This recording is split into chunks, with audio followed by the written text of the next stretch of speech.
అందరికీ ఉద్యోగాలు మరింత వేగవంతంగా భర్తీ చేస్తామని, ఆ వేకెన్సీస్ నింపుతామని ఈ సభాముఖంగా ప్రభుత్వం తరఫున హామీ ఇస్తున్నాం.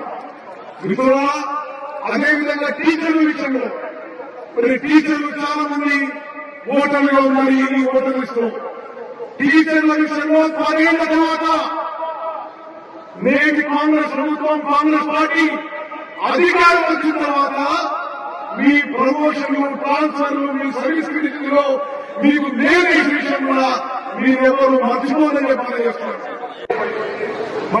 ప్రతి ఓటర్కి మరోసారి మీరు పోయి విజ్ఞప్తి చేయాలి.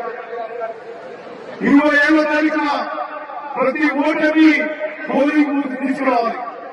ఈ 2-3 రోజులు పూర్తిగా ఈ ఎలక్షన్ మీద మన అభ్యర్థి గెలిచే విధంగా మీరందరూ కష్టపడి పనిచేయాలని చెప్పి మీకు సవినయంగా విజ్ఞప్తి చేస్తూ ముగిస్తున్నారు. జై హింద్, జై కాంగ్రెస్.